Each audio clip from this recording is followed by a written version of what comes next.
ამ ეპიზოდში განვავრცობ შაქტიანული ქალების ენერგიაზე, თუ როგორ მუშაობს შაქტიანული ქალის ენერგია მამაკაცსა და ზოგადად სამყაროში და განვიხილავთ ძალიან საინტერესო თემებს, რომელიც დარწმუნებული ვარ, ყველა თქვენთაგან заინტერესებს, იმიტომ რომ ურთიერთობებში შეიძლება წააწყდეთ იმ pattern-ებს, რომელზეც ახლა მე ვისაუბრებ, რომელიც თქვენგან დამოუკიდებლად შეიძლება ხდებოდეს, რომელზეც შეიძლება არ გიფიქრიათ, ან გიფიქრიათ, მაგრამ პასუხი ვერ მიგიღიათ და სწორედ აი ამ რაღაცებზე ვისაუბრებთ ახლა. წინა ვიდეოში ვისაუბრე ქალების და მამაკაცების ტიპებზე და კონკრეტულად არხატებზე და მაგირანებზე და იმაზე, რომ მაგირანები არიან ქალბატონები, რომელიც არიან შაქტის ენერგიის გამტარები, ანუ ღვთაებრივი ქალები, რომლებიც მატერიალურ სამყაროში მოდიან რაღაცა მატერიის შემოსატანად და აი ამ მატრიცული სამყაროს გარდაქმნისთვის. თუ ეს ეპიზოდი არ გაქვთ ნანახი, მაშინ ამ ვიდეოს აღწერაში აუცილებლად დავლინკავ, რომ ჯერ იმას უნდა უყუროთ და გაიგოთ რა არის შაქტიანული ქალი. და აქ უკვე ვისაუბრებ იმაზე, თუ როგორ ხელმძღვანელობს შაქტიანული ქალი თავისი შაქტის ენერგიით, როგორ აისახება ეს მამაკაცზე და შესაბამისად როგორი ურთიერთქმედების წრედი იქმნება ქალსა და მამაკაცს შორის.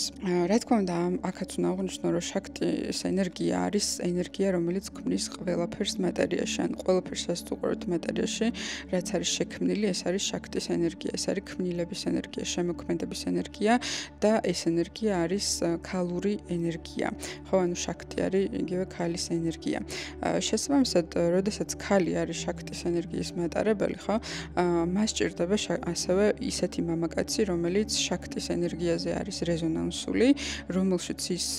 გააზიარებს თავისი შაქტის ენერგიას, ანუ გადაუსხამს მამაკაცს შაქტის ენერგიას და შემდეგ მამაკაცი უკვე ქმნის მატერიაში რაღაცებს. ამიტომ არის, რომ ძირითადად ყველა მნიშვნელოვანი გახსნა იქნება თუ მოგონება, რაც კაცობრიობას მოუგონია აქამდე, ძირითადად ეს ყველაფერი არის მამაკაცების შექმნილი. მაგრამ ასევე ალბათ ის გამოთქმაც გექნებათ გაგონილი, რომ მამაკაცის ყველა წარმატებული მამაკაცის უკან დგას ძლიერი ქალიო და ენერგეტიკული თვალსაზრისით თუ გავითვალისწინებთ, ეს ძლიერ ქალში იგულისხმება შაქტიანული ქალი, რომელსაც შაქტის ენერგია აქვს და თავის მამაკაცს აძლევს ამ შაქტის ენერგიას, ხო? წინა ეპიზოდში საუბრობდი, რომ მამაკაცი, ანუ არხატი მამაკაცი არის მამაკაცი, რომელიც არის უბრალოდ კომპიუტერი, მას სჭირდება რაღაცა ენერგიის წყარო იმისთვის, რომ ამ კომპიუტერმა იმუშაოს. ამიტომ არ აქვს მნიშვნელობა სულ ძალიან ძლიერი კომპიუტერი იყოს, რომელსაც შეუძლია ახალი დედამიწის შექმნა, თუ მას არ აქვს მამოძრავებელი ენერგია, ანუ აი ჩვეულებრივ კომპიუტერი დენის წყაროში რო არ შეერთო, არ იმუშაობს და არ აქვს მნიშვნელობა ის კომპიუტერი რას აკეთებს, ხო? რა ფუნქციები აქვს? თუ შაქტის ენერგია არ აქვს მამაკაცს, ამ შემთხვევაში ნებისმიერ მის ნიჭსა და მის პოტენციალს ფასი არ აქვს, იმიტომ რომ რეალურად ამის განხორციელებას ის ვერ შეძლებს შაქტის ენერგიის გარეშე. შაქტის ენერგია არის იდეაში სექსუალური ენერგია, ანუ ქალებში შეიგრძნობა შაქტის ენერგია როგორც სექსუალური ენერგია და როგორ ხდება შაქტიანულ ქალებში ზოგადად ბავშვობიდანვე არის, რა თქმა უნდა, შაქტის ენერგია, უბრალოდ ამ ენერგიის ჩატვირთვა, მართვა და შესწავლა და დამუღამებას, რა თქმა უნდა, წლები ჭირდება, რა თქმა უნდა, ძალიან ბევრი ადამიანია, ისეთი ქალიაც არის სამყაროში, რომელიც არის შაქტიანული ენერგიის მატარებელი, მაგრამ ვერასდროს ვერ აღმოაჩენს ამას და ვერ გააცნობიერებს და ვერ ხვდება და ავტომატურად ცხოვრობს და ავტომატურად მუშაობს მისი შაქტიც. თუმცა თუ ადამიანი მივიდა ამ გააზრებამდე, რომ ის არის შაქტიანული ქალი და როგორ მუშაობს მისი ენერგია, ხო, აი აქ ძალიან საინტერესო pattern-ები გვაქვს. შაქტის ენერგია, როდესაც მაგალითად შაქტიანული ქალი დაიმეჩება მამაკაცთან, რომელიც რეზონანსული არის შაქტის ენერგიასთან, ანუ ამ შემთხვევაში არხატთან, ამ მომენტიდან ხდება მისი შაქტის ენერგიის მამაკაცში გადაღვრა. ანუ ამაზე როგორ ხდება ამ ენერგიის გადაღვრა და ამ კონტაქტის დამყარება. წინა ეპიზოდშიც ვისაუბრე, მაგრამ აქაც მოკლედ ვიტყვით, რომ ეს ხდება პირველ რიგში, რა თქმა უნდა, პირველი შეხვედრით, უბრალოდ თვალში რო გაუყრიან ადამიანები, მაგრამ განსაკუთრებით გააქტიურება ამ ხაზის ხდება სექსუალური კონტაქტის შემდეგ, ხო? და აქ რა ხდება, რომ ესე იგი, თუ ქალი არის შაქტიანული ენერგიის მატარებელი, ანუ ეგრეთ წოდებული ელემენტი და მამაკაცი ამ ელემენტს მე იყენებს და მატერიაში რაღაცებს ქმნის, გარდაქმნის. შესაბამისად, იმისთვის, რომ ეს შაქტიანული ენერგია არ შეჩერდეს და მუდმივად მიედინებოდეს ქალიდან მამაკაცისკენ, საჭიროა, რომ მამაკაცმა მუდმივად ასევე გარკვეული ძღვენი მიუტანოს ქალს, ხო? ანუ მარტივად რომ თქვა, წარმოვიდგინოთ კოცონი, ხო? თუ გინდა რომ კოცონი ენთოს და გათბობდეს, მუდმივად შეშა უნდა შეუკეთო. დაახლოებით ასე მუშაობს ქალის შაქტიანული ენერგია. ანუ თუ არ შეუკეთე, ის ჩაქვრება და შემდეგ მამაკაცი აღარ იღებს შაქტიანულ ენერგიას და ის მერე, შაქტის ენერგიაზე რეზონანსული მამაკაცი, ანუ იგივე არხატი, კიდე მას აღარ შეუძლია მერე ცხოვრება შაქტის ენერგიის გარეშე, როცა ის პირველად ამ ენერგიას გაეცნობა, ამიტომ ის მუდმივად არის მერე სხვა ქალების ძიებაში, რომელსაც ეს ენერგია აქვთ და განსაკუთრებით ესეთი ტოქსიკური ადამიანი თუ არ არის მაღალ განვითარებული და ცნობიერი ადამიანი, მაშინ ის უბრალოდ ექსპლუატირებს ქალებით და ვიცით ალბათ ყველას ერთი ადამიანი მაინც ვიცით, ძალიან მექალთანები რო არიან და ყველა ქალიდან ქალზე რო გადადიან და ძალიან ცუდად რო იყენებენ, სწორედ ესენი არიან მამაკაცები, რომლებიც არიან არხატები და რეზონანსული არიან ქალის შაქტიანულ ენერგიასთან, მაგრამ ისინი არიან დაბალ ცნობიერებაში და მათ არ შეუძლიათ სწორად შერგება, ასე ვთქვათ, და სწორად ფუნქციონირება ქალის შაქტის ენერგიასთან, ამიტომ ისინი ერთ ქალთან ვერ ახერხებენ ურთიერთობის აწყობას და ისინი გადადიან ქალიდან ქალზე და ქალიდან ქალზე. როდესაც ქალი თავის შაქტის ენერგიას გასცემს მამაკაცის მიმართ და მე მამაკაცი ამ ენერგიას გარდაქმნის მატერიალურ სამყაროში და ისევ ამ ქალს დაუბრუნებს, ამ შემთხვევაში ქალის შაქტის ენერგია ისევ ახალ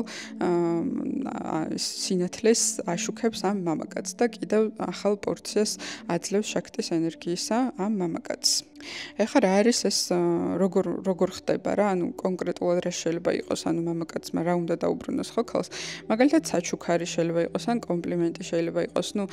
წინა ვიდეოში ეპიზოდში ვისაუბრე იმაზე, რომ შაქტიანული ქალების, ანუ იგივე მაგირანების სამი ტიპის ენერგია არსებობს და არხატებისაც სამი ტიპის ენერგია არსებობს და სხვადასხვა ტიპებში სხვადასხვანაირად გამოვლინდება ხო, მაგალითად თუ შივაიტური მაგირანი არის, მას აუცილებლად ჭირდება მატერიალური რესურსები ხო, მაგალითად ბრაჰმაიტურ მაგირანს ჭირდება, კომპლიმენტებზეც აცხოვრებ მარტივად რა ვთქვა და გამოამუშავებინებ შაქტის ენერგიას და ლექსებს თუ დაუწერ და რაღაცა უსაზღრო ცას თუ აჩუქებ და ულიმიტო ზღვას, მაგრამ აი შაქტიანულ ქალებში ეს მაგალითად არ მუშაობს, მათ მატერიალური ჭირდებათ აუცილებლად მატერიალური ზღვენი. შესაბამისად, როდესაც ასეთი ქალი იწყებს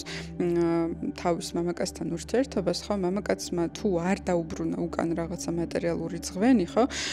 მაგ შემთხვევაში ქალის შაქტიანული ენერგია უკვე იკეტება დროებით, ან უბრალოდ ძალიან დაბალ დონეზე დადის, ძალიან პატარა ნათებაზე და ახალ პორციას მამაკაცი ვეღარ იღებს ამ შაქტიანული ენერგიის. ეხლა ეს რატო არის ძალიან საინტერესო, რომ ჩვენ საზოგადოებაში რო შევხედოთ, ხო, მაგალითად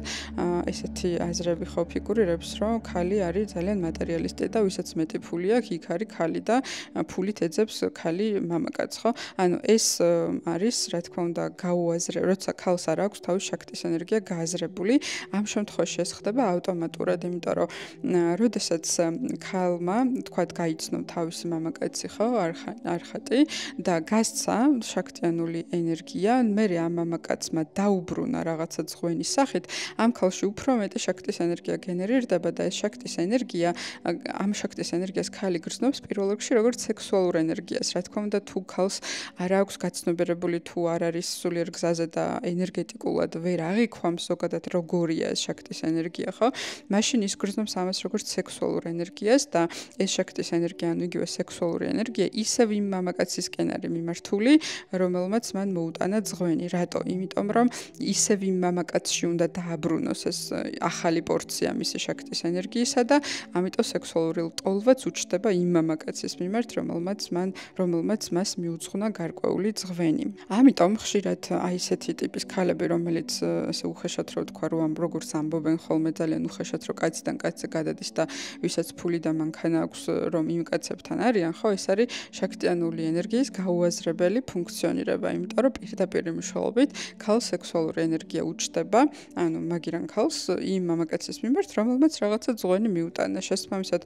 თუ რამოდენიმე მამაკაცი ყავს, ვინც უფრო დიდ ზღვენს მიუტანს, იმის მიმართ ექნება უფრო მეტი სექსუალური ლტოლვა და მიზიდულობა, იმიტომ რომ ახალი ენერგია წარმოიშვა, რომელიც ისევ ამ მამაკაცს უნდა დაუბრუნოს და ეს სექსუალურ ენერგიაში ასევე იმიტომ გამოიხატება, რომ ქალისა და ანუ არხანსა და მაგირანს შორის სექსუალური კავშირით ხდება იმ კონტაქტის შენარჩუნება და დამყარება, რომელი ხაზითაც ქალი მუდმივად ამ თავის შაქტის აძლევს მამაკაცს. ამიტომ სექსუალური კავშირი ამ კუთხით არის მნიშვნელოვანი. მაგრამ როდესაც ქალს და მამაკაცს ანუ არც არხათს და არც მაგირანს არ აქვს გააზრებული, საერთოდ არ იციან ვინ არიან, რა ენერგიის პატრონები არიან და ზოგ რეინკარნაციის ციკლში ამ ცოდნამდე საერთოდ ვერ მიდიან და ჯერ საწყისებია ხო ვთქვათ და ვერაცნობიერებენ, მაშინ ეს ხდება ძალიან ავტომატურ რეჟიმში და რაც უფრო ასე ვთქვათ დაბალცნობიერებაში არის ამ შემთხვევაში ქალი, მით უფრო ვერ იაზრებს რატომ ხდება ასე, რატომ არის ის, რომ ვიღაცამ ბინა რომ აჩუქა, ეხა იმ კაცზე მუდმივად რაღაცა სექსუალური ენერგია მაქვს და ფანტაზიები მაქვს. ამ შემთხვევაში თან არანაირი მნიშვნელობა არ აქვს მამაკაცი როგორ გამოიყურება და აი ამიტომ ასევე ძალიან ხშირად ესეთი აზრიც მუსირებს ხო რომ რატომ არიან ლამაზი ქალები მახინჯ კაცებთან, იმიტომ რომ ქალი თუ შაქტიანული ენერგიის მეტარებელი არის, ის საერთოდ სილამაზით არ აფასებს მამაკაცს, ხო? ეს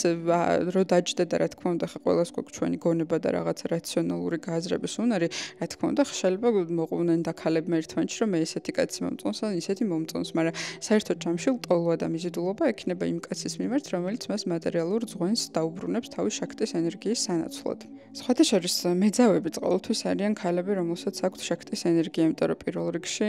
სწორედ ამ ენერგიაზე მოდიან მამაკაცები და ამ ენერგიისთვის მოდიან და მეორე რიგში თუ ქალს არ აქვს შაქტიანული ენერგია, მაშინ ის ვერ იქნება მეძავი, იმიტომ რომ თვითონაც ვერაფერს ვერ გასცემს მამაკაცის მიმართ და ზოგადად მისთვის ეს თემა საერთოდ არ არის ხოლმე აქტუალური. ამიტომ ძალიან ხშირად სხვათა შორის აი შაქტიანულ ქალებს როგორი გაცნობიერებულიც არ უნდა იყოს, რაღაცა კუთხით თავისთავი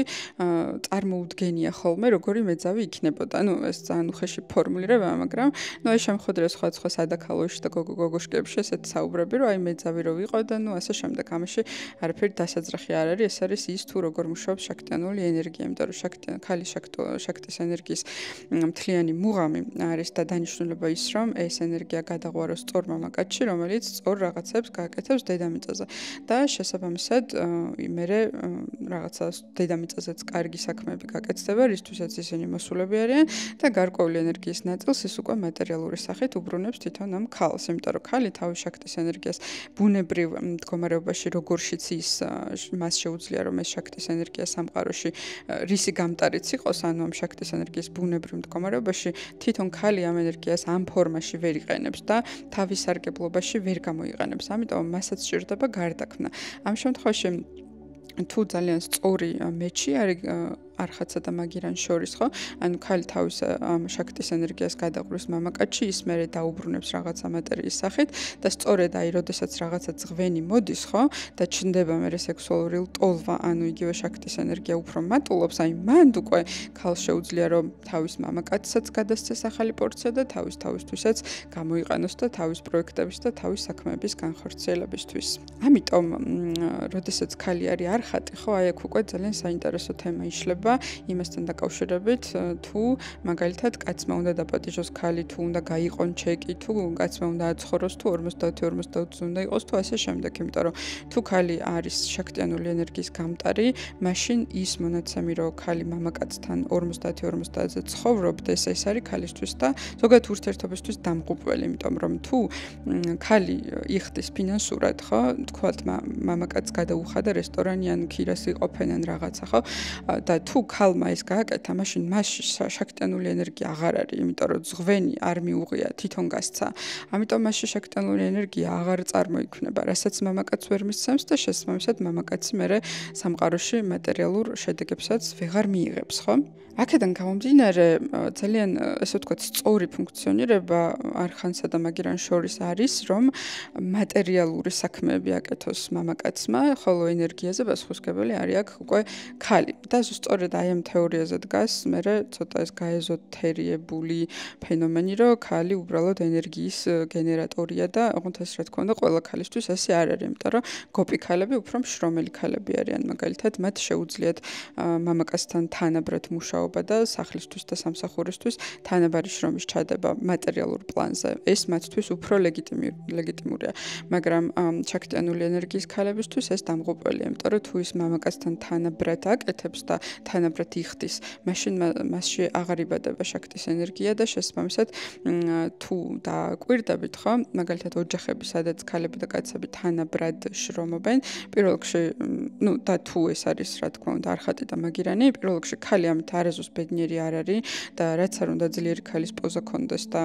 რაღაცა თანამედროვე აზროვნება და ფიქრობდეს, რომ აბა რა, თანაბრად, გულის სიღრმეში ის არ გრძნობს თავს მაინც კომფორტულად და მაინც ოცნებობს გულის სიღრმეში ისეთ კაცზე, რომელიც მასზე ყველანაირად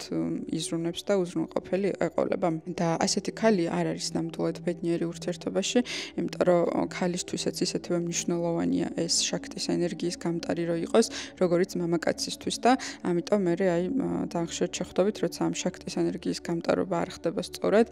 და ქალი მეტ ფუნქციას იღებს თავის თავზე ოჯახში ან თავის შვილებზე ან მამაკაცზე და მამაკაცი უფრო პასიური, ამ კუთხით იწყება მთელი რიგი დაავადებები, ქალური სპექტრით, საკვერცხეები, საშვილოსნოსი მკერდი და ასე შემდეგ, იმიტომ რომ როგორც თქვით, შაქტის ენერგია არის ქალური ენერგია და შესაბამისად ამ ენერგიის არასწორი ან გამომუშავება, ან გადაცემა როცა ხდება, რა თქმა უნდა, იწვევს ჯანმრთელობის პრობლემებს და ძალიან ხშირად ქალები, რომლებიც არიან ურთიერთობებში და ზედმეტს იღებენ თავის თავზე, ყოველთვის არიან რაღაცა ქალური ჯანმრთელობის პრობლემებში. შეიძლება იქამდეც მივიდეს საქმე, რომ მოუწიოს მერე ქალს საერთოდ ამოჭრა საშვილოსნოსი და ეს თუ მოხდა, ის სამუდამოდ კარგავს წვდომას შაქტიანულ ენერგიაზე და შემდეგ უკვე ამის გამტარობა აღარ შეუძლია და ძალიან მალე ბერდებიან მერე ასეთი ქალები, იმიტომ რომ ქალის სილამაზის და ქალის ახალგაზრდობის და ახლა არ გულისხმობ ხა კანი რო კარგი ქონდეს ან ფეხი ან რაღაც ან ჯამში გულისხმობ ხო, რომ შეხედავ ადამიანს და ის სიცოცხლეს რო აფრქვევს, ხო? შაქტიანული ქალისთვის ეს არის ძალიან გადამწყვეტი, რომ ის შაქტის ენერგიას ძალიან სწორად უნდა ასხივებდეს და სწორად უნდა ტრანსლირებდეს. როდესაც ამ ენერგიაზე მას წვდომა ეკარგება, ის ფაქტიურად როგორც ქალი უკვე კვდება და ის არის უბრალოდ ეს თქვათ უხეშად უსქესო ადამიანი, რომელიც უბრალოდ რაღაცებს აგვარებს თავის ცხოვრებაში. ასევე შაქტიანული ქალის მამაკაცებს, ანუ არხატებსაც ძალიან დიდი შედეგები ვერ ექნებათ მატერიალურ სამყაროში, თუ ნახევარზე ან მთლიანად თავიანთი ქალების, ანუ მაგირანების ხარჯზე ცხოვრობენ, იმიტომ რომ ამ შემთხვევაში ქალი მას არ აძლევს ამ შაქტის ენერგიას და შესაბამისად მას უბრალოდ ენერგია არ აქვს, რომ მატერიაში რაღაცები აკეთოს. ამიტომ ყველა მდიდარი, ყველა წარმატებული მამაკაცის უკან აუცილებლად დგას შაქტიანული ქალი, რომელთა შორისაც ურთიერთობაში ძალიან სწორად არის დაბალანსებული ამ შაქტის ენერგიის მიმოცვლა. თუმცა ეს ინფორმაცია პირიქითაც ჩვენ სასარგებლოთაც შეგვიძლია გამოვიყენოთ, ხო, აი მაგალითად ქალებს, რომლებიც არ არიან ურთიერთობაში, შეუძლიათ რომ თუ არ უნდათ რომ მამაკაცზე, აი მაგალითად არ ვიცი ესეთი ეტაპია ქალს ცხოვრებაში, რომ ახლა ურთიერთობაში ყოფნა საერთოდ არ უნდა, ხო? და საერთოდ არ ჭირდება მამაკაცი ცხოვრებაში, რაღაც სხვა საქმეები აქვს პირობითად, ხო? ამ შემთხვევაში, რა თქმა უნდა, მაშინ არ უნდა ისარგებლოს მამაკაცის რესურსებით, იმიტომ რომ როგორც კი მამაკაცისგან მატერიალურ რესურსს იღებ, გიჩნდება მის მიმართ ლტოლვა, ანუ იგივე შაქტის ენერგია იწევს და ეს გაუცნობიერებელ ქალში ტრანსფორმირდება, როგორც სექსუალური, უბრალოდ ესე უფრო აღიქვამს, ხო? ანუ დაბალცნობიერებაში ქალი ამ შაქტის ენერგიას აღიქვამს როგორც მხოლოდ სექსუალურ ენერგიას, ხოლო თუ მაღალცნობიერებაში ის უკვე აღიქვამს უფრო მაღალ შრეებზე სექსუალური ენერგიის მიღმა. ამიტომ თუ ქალს არ უნდა ურთიერთობაში ყოფნა ამ ეტაპზე, ან მაგალითად უბრალოდ ყავს პარტნიორი და სხვა მამაკაცთან არ უნდა რაღაცა სექსუალური ენერგიის ჩაბმა და გაჩენა, ამისთვის რა თქმა უნდა მან თავი უნდა შეიკავოს სხვა მამაკაცებისგან საჩუქრების მიღებისგან და რაღაცა სხვა სერვისებისგან, რომელიც მასში დაბადებს შაქტის ენერგიას, რომელიც მოუნდება რომ გადასცეს მერე ამ მამაკაც სექსუალური გზით. და ასევე მამაკაცებისთვისაც ძალიან საყურადღებოა, როდესაც ურთიერთობას იწყებთ, რომ დააკვირდეთ, რა შედეგები მოაქვს ქალის შემოსვლას თქვენს ცხოვრებაში, იმიტომ რომ თუ მოხდა ისე, რომ უცებ მაგალითად გაგეზარდათ შემოსავლები, შემოთავაზება, რაღაცა წარმატების ნაბიჯები უცებ მიეწყო ერთმანეთს, ხო, თქვენ უფრო კარგად ხართ თავდაჯერებული, მოხდა დაწინაურება, ან რაღაცა ესეთი, ან თქვენი ბიზნესი გაიმართა, ესე იგი ძალიან სწორ ქალთან ხართ, ანუ სწორს გულისხმობ იმაში, რომ შაქტიანულ ქალთან, რომელსაც აქვს ეს შაქტის ენერგია და ამ ქალთან თქვენ შეგიძლიათ აწყოთ ურთიერთობა, რომ თქვენ მუდმივად ხელი მოგემართოთ, უბრალოდ არ უნდა დაგვაუწყდეს, რომ იმისთვის რომ ამ ენერგია მიდინოს, თქვენ მუდმივად უნდა დაუბრუნოთ. სხვათა შორის ვედურ კულტურაში არის ესეთი ურთიერთობების თემა, ზოგადად ვედებში ყველაფერი არის განხილული და ყველაფერზე არის სწავლება და ურთიერთობების განყოფილებაში არის ესეთი წესი, რომ მამაკაცი ვალდებულია, რომ კვირაში ერთხელ მინიმუმ თავის ქალს აჩუქოს საჩუქრები და ეს საჩუქარი არ არის მხოლოდ ყვავილი. ყვავილი ყოველდღე უნდა აჩუქოს და საჩუქრები როგორც არის სამკაული ან რაღაცა სხვა, ხო, მატერიალური რაღაცები, ან თუნდაც არამატერიალური ეს უნდა აჩუქოს კვირაში ერთხელ, იმიტომ რომ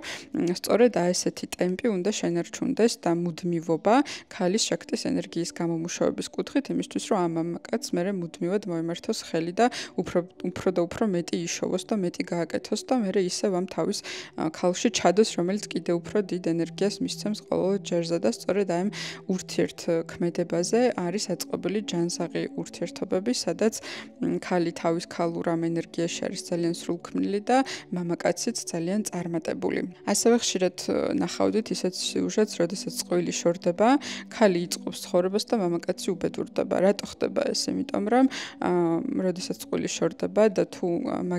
მაგირანი, ანუ ქალი მის ცხოვრებაში იყო ამ შაქტის ენერგიის მატარებელი, როგორც კი ამ ეს ენერგია გამოეცლება მამაკაცის, ყველაფერს კარგავს თავის ცხოვრებაში, იმიტომ რომ ყველაფერი ამ ენერგიაზე დგას. შეიძლება ეს იყოს ჯანმრთელობა, განსაკუთრებით ჯანმრთელობაზე არ ტყავენ ხოლმე, შეიძლება გინახავთ, რომ წყვილი დაშორდა და მამაკაცი უცებ დაბერდა, ხო? რაც შეეხება ქალებს, ქალს კიდე ყოველთვის შეუძლია, რომ უფრო ადვილად იპოვოს სხვა მამაკაცი, ან თუნდაც რაღაც ეტაპზე თავის თავში აბრუნოს ეს ენერგია და თავისი რეალიზაციისთვის გამოიყენოს გარკვეულწილად, ხო? მანდაც განსხვავებებია, რომელი მაგირანი უფრო კარგად იყენებს ამას და როგორ, მაგრამ საერთოდ ჯამში ქალისთვის უფრო ადვილია ამის გაკეთება, თუ რა თქმა უნდა, რაიმე ქალური პრობლემები არ აქვს და ან საშუალოს არ მოეჭრეს, ან რაიმე დაავადება არ აქვს, მაშინ რა თქმა უნდა შეუძლია თავისი ამ შაქტის ენერგიის გამოყენება. ხოლო მამაკაცისთვის ეს ძალიან ქრუშოლ არის, ანუ მან შეიძლება მთელი შეიძლება გარდაცვალებამდეც მივიდეს, როცა ეს ენერგია გამოეცლება, იმიტომ რომ წინ ეპიზოდში საუბრობდი, რომ არსებობს ესეთი მამაკაცების მხრიდან, ანუ არხატების მხრიდან კაიგალის მდგომარეობა, რომელიც არის ამ შაქტის ენერგიის მონატრება და წყურვილი, რომელიც ჯოჯოხეთის ტოლფასია. ამიტომ მამაკაცები ძალიან რთულ სიტუაციაში ექცევენ, როდესაც მათ შაქტი ეცლებათ და გამოსავალი არის ის, რომ ან ახალი პარტნიორი იპოვონ, რომელსაც ასევე შაქტიანული ენერგია აქვს, ახალ ქალს და იმასთან განავითარონ ურთიერთობა, მაგრამ საერთოდ ჯამში იდეაში ქალის მხრიდან არ ხდება ხოლმე ის, რომ თუ ქალი არის კომფორტში, ანუ გულისხმობ იმას, რომ თუ მამაკაცის მხრიდან, ანუ არხატის მხრიდან სწორი რეჟიმით ხდება ამ ქალში ისევ მატერიალური ენერგიის დაბრუნება და მასზე ზრუნვა, მაშინ როგორც წესი ქალი თვითონ არ მიდის ურთიერთობიდან, იმიტომ რომ ქალს მუდმივად აქვს ისევ ტოლვა და ისევ სიყვარული ამ მამაკაცის მიმართ და ის არ გაწყვიტავს ამ კავშირს. როგორც წესი ხდება მაშინ, როდესაც მამაკაცი ურევს ხოლმე და ან აღარ ჩუქნის, აღარ მოაქვს სახლში და შვილებში აღარ დებს და ამ ქალში აღარდებს ენერგიას, ან როცა ჩდება მაგალითად სხვა ქალი და არის ღალატი და მოკლედ ქალი ხვდება, რომ მის შაქტიანული ენერგია არასწორად არის გამოყენებული მამაკაცის მიმართ და იმის მაგალითად, რომ მისთვის დაებრუნებინა გარკვეული მატერიალური ენერგია, წავიდა და კაცმა სხვა რაღაცებში წაიღო. ან მაგალითად, შეიძლება საერთოდ არაფერი არ ხდება, ისეთი არ ყავს ამ კაცს საყვარელი, მაგრამ შეიძლება უბრალოდ, რა ვიცი, სვამს მაგალითად ეს მამაკაცი და მოკლედ არასწორად იყენებს ამ შაქტის ენერგიას და ამას როცა ქალი ხვდება, რომ მისი ენერგია გაფლანგულია, სწორედ მაშინ ხდება ქალის მხრიდან ის, რომ მე აღარ მინდა ამ მამაკაცთან, მე ამ მამაკაცის მიმართ შაქტის ენერგიას ვეღარ გამოვიმუშავებ და აღარ მინდა ამ ადამიანთან ეს რაღაცა ენერგიის გაცვლა, გამოცვლა და როგორც წესი, უფრო ქალი იღებს ხოლმე ამ გადაწყვეტილებას, რომ დაანგრიოს ასეთი ურთიერთობა. რაც შეეხება მამაკაცებს, მამაკაცების კონტინგენტი და კატეგორია არსებობს, რომელიც ფიქრობენ, რომ რაღაცა ქალს ბევრი არ უნდა გაუკეთო, თორემ მე თავში აუვარდება და ეს ძალიან ბანალური ფიქრებია, რაც რეალურად ძალიან არასწორია, იმიტომ რომ პირიქით, ანუ რაც უფრო მეტს გაუკეთებ შაქტიანულ ქალს, მით უფრო მეტ ენერგიას გაჩუქებს, მით უფრო მეტი რაღაცის შოვნას შეძლებ, ანუ მაგალითად ყვავილი რო აჩუქო, ამაზე მოგცემს ენერგიას, რომ მე წახვიდე და პირობითად რაღაც 5000 ლარი იშოვო, საიდანაც შეგიძლია რომ მე რა ვიცი, მაგალითად, საკრავი ინსტრუმენტია ჩუქო, მე ამაზე იმდენ შაქტიანულ ენერგიას მოგცემს, რომ წახვიდე და 100,000 იშოვო. მე შეგიძლია რომ მანქანა უყიდო, მანქანას რო უყიდი, მე იმაზე მეტ ენერგიას გამოიმუშავებს და მოკლედ ასე შემდეგ და ასე შემდეგ. ამიტომ ეს არის მუდმივი ციკლი. და შესაბამისად, როდესაც მამაკაცს მან სადღაც ფეხი დაუწდება და ქალს ვეღარ უკეთებს, ან აღარ უკეთებს, აი მან უკვე იწყება პრობლემები, რომ ქალი ასეთ მამაკაცს უკვე აღარ აძლევს ამ შაქტის ენერგიას და აი სავარაუდოდ თუ თქვენს გარშემო გადახედავთ პარტნიორულ ურთიერთობებს, ხო? ურთიერთობებში სადაც 50-50-ზე ყველაფერი და მამაკაცი არიღებს თავის თავზე მატერიალურ მხარეს, ხო? მატერიალურ მხარეში მარტო ფულს არ გულისხმობ, აი რაღაცის შეკეთება, ან მოგვარება, ესეც მატერიალური რაღაცები, ხო? ასეთ ოჯახებში როგორც წესი არც მამაკაცს არ აქვს დიდი შემოსავალი და ყოველთვის რაღაცა ზღვარი შეჯდება მისი შემოსავალი რაღაც მინიმუმს აკმაყოფილებს და როგორც წესი ქალიც არის ბედნიერი, ხო და ამიტომ ეს ამშოლონია. ეს მას არნიშნავს, რომ ქალმა არ უნდა იმუშაოს და ქალი სამზარეულოში უნდა იყოს და შვილებში. აი ამას საერთოდ არ ნიშნავს, იმიტომ რომ მაგირანული ქალი პირველ რიგში არ არის მაინც და მაინც ძალიან დედობრივი ინსტინქტით დაჯილდოვებული ქალი. ხო, ეს არის შემოქმედი ქალი. უბრალოდ აქ ეს მას ნიშნავს, რომ ქალს არხატთან ცხოვრების დროს, ანუ როდესაც პარტნიორი ყავს არხატი და თვითონ არის მაგირანი, ქალი უნდა იყოს რეალიზებული იმ სფეროებში, რომელიც მისთვის საინტერესოა და რომელსაც ის ბედნიერებითა და სიამოვნებით აკეთებს. თუ ასეთი სფერო არაფერი არ არის, მაშინ საერთოდ არაფერს არ აკეთებს და მისი მთელი ენერგია მიმართული არის მამაკაცის რეალიზაციაზე. წინა ეპიზოდში ძალიან ბევრმა კითხვები დამწერეთ, რომ მაგალითები მოგვიტანეო, ვინ არიანო ასეთი ქალები და კაცებიო, რომ მივხვდეთო რა. ხო და აი მაგალითისთვის ტონი რობინსი თუ იცით, ტონი რობინსი არის არხატი, ძალიან ძლიერი არხატია და მისი მეუღლე არის მაგირანი, ძალიან ძლიერი. მისი მეუღლე არაფერს არ საქმენობს, ნუ არაფერს როგორ რაღაცა ქველმოქმედება და რაღაც საქმეებს აგვარებს, მაგრამ ანუ პროფესიულად არ არის, ასე ვთქვათ, არაფერში რეალიზებული და ის თავის მეუღლეს დაყვება გამოსვლებზე და თავის მეუღლის გვერდით არის ყოველთვის, ხო? ეს ახლა რაღაცა ცოტა დაბალი ცნობიერების თვალით შეიძლება აღიქმებოდეს, რომ აი რატო შეწირა მთელი ცხოვრება, მაგრამ მეორე მხრივ ეს არის სწორედ სწორი ურთიერთქმედება და გაცვლა ამ შაქტიანული ენერგიის. აი მეორე მხრივ ეს არის უფრო წარმატებული ოჯახის საიდუმლო და აი წარუმატებელი შაქტიანული ენერგია არის მაგალითად მერლინ მონრო, რომელსაც ძალიან დიდი შაქტის ენერგია ჰქონდა, ამიტომაც იყო, რომ კაცების რიგი ედგა, მაგრამ ეს ქალბატონი ვერ იყენებდა ამ ენერგიას სწორად. ვერ იყენებდა ერთი მამაკაცის მიმართებაში, იმიტომ რომ რომელი მამაკაცი თუ უფრო მეტ ძღვენს მიუძღვნი და იმისკენ გადაირთვებოდა ხოლმე და როგორც ჩანს, ვერც ერთმა მამაკაცმა სტაბილურად ვერ შეძლო ამ ძღვენის კეთება მისთვის და ამიტომ მოხდა ისე, რომ მას არ ჰქონდა ერთ კონკრეტულ არხატთან აგებული სწორი და კარგი ჰარმონიული ურთიერთობა. შაქტის ენერგია და ზოგადად შაქტიანული ქალი, ხო, ანუ იგივე არხატი და მაგირანი საერთო ჯამში ხა ცოტა ზევიდან რო ვისაუბროთ, არის ეს ადამიანები მოსულები არიან დიდი მისიისთვის დედამიწაზე ახალი რაღაცების გასაკეთებლად დედამიწაზე არიან დემიურგები და ცვლიან სამყაროს, ხო? შესაბამისად, როდესაც ქალსა და მამაკაცში ასეთი მაღალი გაცნობიერება არსებობს და ესმით ეს ამ ენერგიების მუშაობა ძალიან სწორად და იმსახურებიან იმას, რისთვისაც მოვიდნენ, ხო, ამ შემთხვევაში ქალიც ძალიან დიდ ნეტარებაშია და მამაკაციც, იმიტომ რომ თუ მაგალითად ავიღებთ არხატს და მაგირანს, რომლებიც ასევე სულიერად ძალიან განვითარებულები არიან, მედიტირებენ ან სულიერ პრაქტიკებში არიან, ხო? ამ შემთხვევაშიც კი შეამჩნევენ იმას, რომ როდესაც მაგალითად მამაკაცი რაღაც თავის სულიერებაში მედიტირებს, იმაშვება, ამაშვება და მოკლედ ყველაფერს შვება, რაც საჭიროა, ხო? ძალიან ბევრი ძალისხმევა უნდა ჩადოს იმისთვის, რომ იმ ენერგიის რაღაცა ნაწილს და ძალიან პატარა ნაწილს მაინც მიაღწიოს და მიიღოს, რა ენერგიაც მან შეიძლება მიიღოს უბრალოდ თავისი მაგირანისგან, ანუ შაქტიანული ქალისგან. და ასევე ქალის შემთხვევაშიც იგივენაირია და ანალოგიურია, რომ ქალსაც, აი მამაკაცი როცა აძლევს ძღვენს,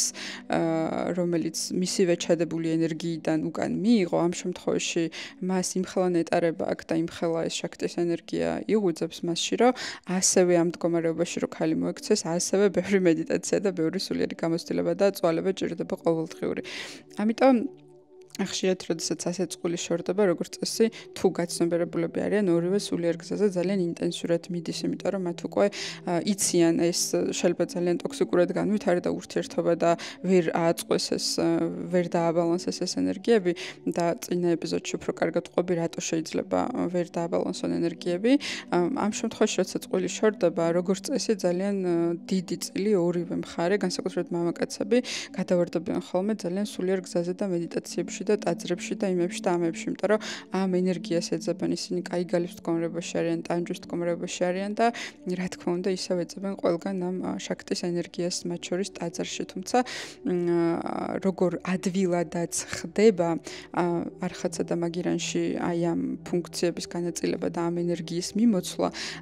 აი ასე ადვილად ნამდვილად არ ხდება მარტო სოლო გზის შემთხვევაში, როცა ქალი მაგირანი და მამაკაცი არხატი მარტო მიდის სულიერ გზაზე. ამას სჭირდება ძალიან დიდი დრო და აი რაც შეუძლია ასეთ ჰარმონიულ წყულში მიიღოს ქალმას და მამაკაცმაც, ამას სოლო გზაზე ასე ადვილად ისინი ნამდვილად ვერ იღებენ. ერთი მზერითაც კი შეუძლია მაგირანს, რომ მამაკაც არხატს მისცეს ძალიან დიდი შაქტის ენერგია და მაღალ განვითარებულ ადამიანებში არის ესეთი ტენდენციები, რომ მხოლოდ ერთი მზერით იმხელა ენერგია შეიძლება გადაიღვაროს, რომ წავიდეს მერე არხატი და მთები შეძრას და საოცრებები გააკეთოს. ამიტომ აი ასეთ სასწაულს არ მოიტანს ის პრაქტიკები, ან ძალიან დიდი შრომის ფასად მოიტანს, რომლებშიც მერე მიდიან დაშორებული წყვილები. მაგალითად, გეიშებიც ასევე ყოველთვის არიან შაქტიანული ქალები და გეიშების შემთხვევაში ასევე ძალიან დიდი სწავლებები და ცოდნა დევს ხო მაგ ყოველფრის მიღმა, როგორ უნდა მოემსახურო მამაკაცს, როგორ უნდა გასცე ეს ენერგია. ნუ ამ შემთხვევაში ისინი ფულის ანაცვლოდ გასცემენ ამ ენერგიას, მაგრამ ფულიც მატერიაა, ხო? ანუ რეალურად მათი შაქტიანული ენერგია ამით იბუსტება და ფულს რო იღებს მამაკაცისგან, ისევ უჩნდება სექსუალური ლტოლვა და მიზიდულობა, ხო? მერე ისევ მამაკაცების მიმართ შესაბამისად შაქტიანული ქალები არიან ხოლმე სწორედ აი ამ გზაზე დაყენებულები ხშირ შემთხვევაში. გაცნობიერების უფრო მაღალ ეტაპზე, როდესაც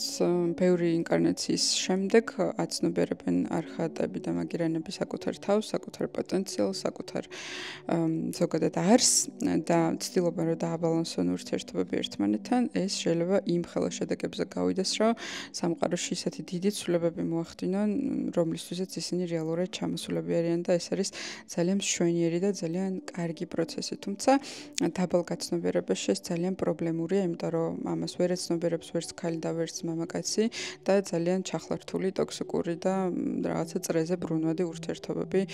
მიმდინარეობს და ხდება ხშირად, რომ მამაკაცი მერე ექსპლუატირებს ქალით, იმიტომ რომ ეს შაქტის ენერგია მიიღოს, ამ ქალს კიდე არ შეუძლია ძალით ამის გამომუშავება, თუ რაღაცა აქეთ უკან მერე მამაკაცისგან აღარ მიიღო და ნუ ამიტომ ძალიან ბევრ ასეთი წვალების ციკლებში არიან ხოლმე ქალები და მამაკაცები, კონკრეტულად არხატები და მაგირანები. ასევე წინა ეპიზოდზე იყო კითხვები, რომ როგორ უნდა მივხვდო ვარ თუ არა მაგირანი ქალიო. პირველ რიგში რეზონანსით, იმიტომ რომ გოპი ქალები რა თქმა უნდა ამ ინფორმაციას არ მოусმენენ, მათთვის არ იქნება ეს რეზონანსული.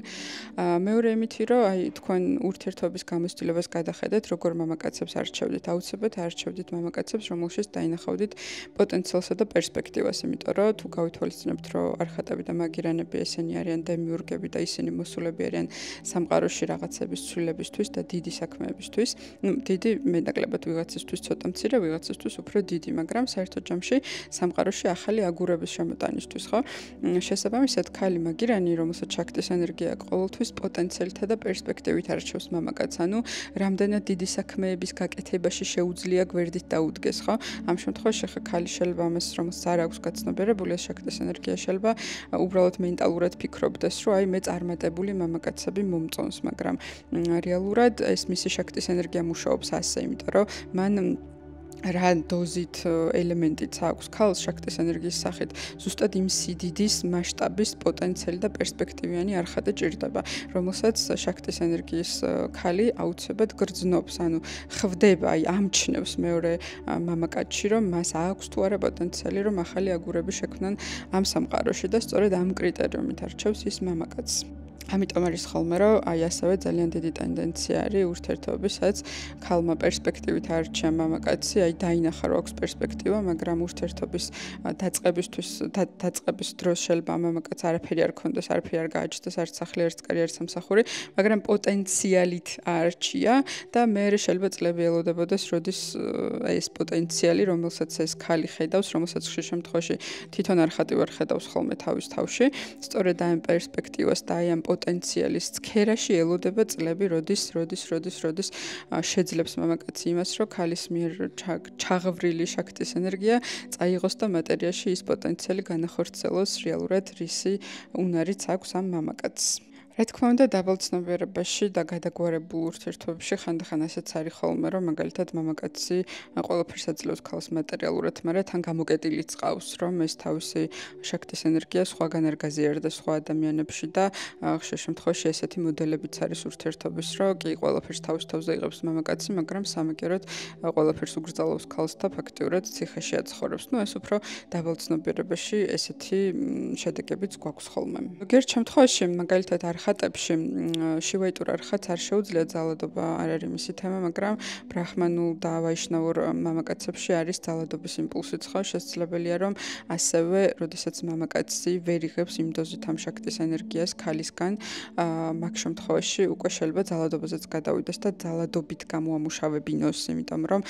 რაღაც ემოციებზე თუ წამოიყვანა მამაკაცმა ქალი, უკვე აქ რაღაცა შაქტის ენერგია მაინც მოყვება და ამ შემთხვევაში მამაკაცი რომელიც განიცდის კაიგალა, ანუ იგივე სულიერი ტანჯვის მდგომარეობა და სულიერი ჯოჯოხეთის მდგომარეობა, ის აბსოლუტურად ყველაფერზე წამსვლელი არის, ოღონდ კი ქალის შაქტიანული ენერგია მიიღოს, ამიტომ ამ შემთხვევაში ხა მე რა თქმა უნდა არ ვამართლებ ძალადობას, ესე არ უნდა გავიგოთ, უბრალოდ ფუნქციურად ხსნი, რატომ ხდება ხოლმე ასეთი რაღაცეები, იმიტომ რომ ძალადობით ამოქაჩოს იმ ქალს ეს შაქტიანული ენერგია, მით უმეტეს ვინმე სხვა ქალი არ ყავს გარშემო და მხოლოდ ამ ქალისგან აქვს ეს წყარო ამ მომენტში. ამიტომ ხდება ხოლმე ასევე, როდესაც ქალებსა და მამაკაცებს, ანუ არხატებს და მაგირანებს შორის ურთიერთობაში ქალის მხრიდან არის ხოლმე, როგორც წესი, ყოველთვის სექსუალური ლტოლვის რაღაცნაირი განელება, ხო? აი ეს რაღაცა სტანდარტული ხუმრობები რო არა, როგორც კი დაოჯახდები, მერე ქალი შენზე სექსუალურად აღარ იგრძნება და აღარ უნდი ხარ და აღარ უნდა და სულ თავითკივა, ხო? ესეც რასთან არის დაკავშირებული, რომ სექსუალური ენერგია არის იგივე შაქტის ენერგია, ხო? და შესაბამისად თუ წვენს არ იღებს ქალი ურთიერთობაში და ვედურად როგორც კვირაში ერთხელ საჩუქრს თუ არ იღებს და ყოველდღე ყვავილებს, ხო, ესე პირობითად რა თქმა უნდა, ხო? ეხლა ყვავილები შეიძლება კომპლიმენტები იყოს და საჩუქრები მარტივით შეიძლება იყოს. ამ შემთხვევაში უკვე ქალს ეკეტება, ხო, ეს თავის შაქტიანული ენერგია და შესაბამისად სექსუალური ენერგია და ამიტომ ფიზიკურად აღარ არიან ლტოლობაში თავიანთ მამაკაცებთან მიმართებაში. ამიტომ აჩუქეთ უბრალოდ თქვენს ქალებს საჩუქარი, რაც უფრო კარგ საჩუქარს აჩუქებთ, თუ შაქტიანული ქალი ყავთ, შესაბამისად მით უფრო კარგი სექსუალური კონტაქტი გექნებათ იმ დღეს და იმ დღეებში ზოგადად. რა თქმა უნდა, დაბალცნობიერებაში ხა ეს იდეოლოგია ანუ დასულია იქამდე, რომ ნუ ქალი უბრალოდ მატერიალისტია და ფულისტია და რაღაცა გოლდდიგერია და ნუ რაღაცა, მაგრამ სინამდვილეში თუ საწყისებს ჩავხედავთ, ეს არის ის, როგორც მუშაობს ენერგია და ხშირ შემთხვევაში ძალიან მაღალგაცნობიერებული ქალებიც კი ვერ აკონტროლებენ იმას, რომ როდესაც ძალიან დიდ ზღვენსა და საჩუქარს იღებენ, მათში ავტომატურად როგორ იბადება ამ ხელა სექსუალური ლტოლვა მამაკაცის მიმართ. ანუ ამას ძალიან გაცნობიერებული ქალებიც ვერ ახერხებენ, იმიტომ რომ ეს ხდება აბსოლუტურად ავტომატურად. ანუ ეს მიმოცვლა ამ ენერგიების, რასაც ახლა ვხსნი, ეს იმდენად დამოუკიდებელი პროცესია, რომ ამას საერთოდ ვერ აკონტროლებს ვერც ქალი და ვერც მამაკაცი. ამიტომ თუ ვაცნობიერებთ რა არის საქმე და სწორად ხელს უწყობთ, რომ სწორად იდინოს ამ ენერგიებმა, ხო, ამ შემთხვევაში ურთიერთობაში ყველაფერი არის ხოლმე ძალიან კარგად. ალბათ ძალიან ბევრმა თქვენთაგანმა იცანით თქვენი თავი ურთიერთობებში და აღმოაჩინეთ სინამდვილეში როგორი ენერგიის მატარებლები ხართ, გამიზიარეთ აუცილებლად კომენტარებში, მე ყოველთვის მიხარია თქვენი კავშირი და იმედი მაქვს, რომ ეს ინფორმაცია დაგეხმარებათ იმაში, რომ გაერკვეთ თქვენს პირველ რიგში თქვენს მონაცემებში, თქვენს ენერგეტიკულ პოტენციალში და შემდეგ რა თქმა უნდა დაბალანსდეთ ურთიერთობებში.